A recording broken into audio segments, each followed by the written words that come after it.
Oxfam की एक report आई है जो राहुल गांधी जी की उस बात पर मुहर लगाती है जहां पर वो ये कहते हैं कि देश के संसाधन और देश की दौलत कुछ ही लोगों ने अपने कब्जे में कर ली है।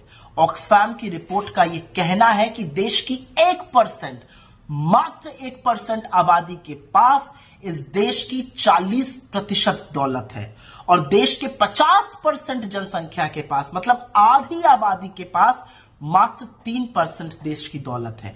अमीरों और गरीबों की यह खाई लगातार बढ़ती जा रही है और इसके बढ़ने का कारण है घटिया नीति निर्धारण जो सिर्फ अमीरों के लिए किया जा रहा है और गरीबों को उनके हाल पर छोड़ दिया जा रहा है।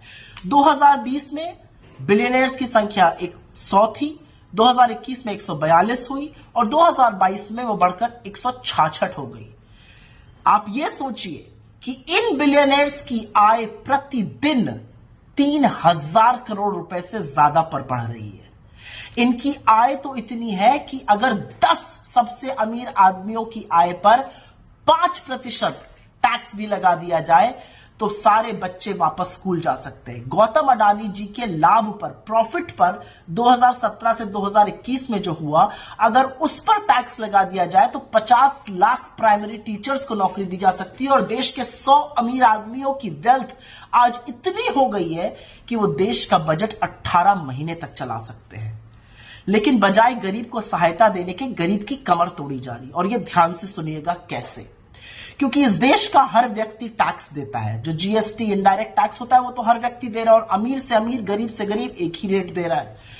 जीएसटी के कुल कलेक्शन का 64%, 64% पैसा 50% आबादी से आता है जिनके पास मात्र 3% वेल्थ है। मतलब अगर जीएसटी 100 रुपए कलेक्ट करता है तो 64 रुपए देश के सबसे गरीब 50% आबादी से आता है और सबसे अमीर 10% मात्र 3% का कंट्रीब्यूशन करता है। स्थिति तो और भी भयावह हो जाती है जब आप औरतों को देखते हैं। आज औरतों की स्थिति इतनी दयनीय है कि जो काम पुरुष करके 1 रुपए कमाते हैं, औरत 63 पैसे कमा रही है। दलित उसी काम के 55 पैसे कमा रहे हैं।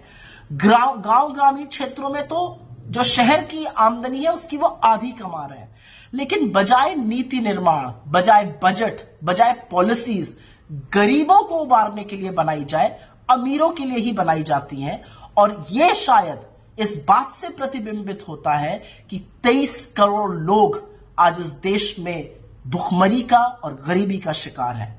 मुझे नहीं पता कि मोदी सरकार को और क्या आंकड़े चाहिए और कब तक ये मुगालते में रहेंगे, लेकिन हिंदुस्तान जैसे यंग देश में गरीबी और अमीरी के बीच का बढ़ता फासला एक टिकिंग बॉम्ब है और सरकार को इसका संज्ञान तो लेना ही पड़ेगा।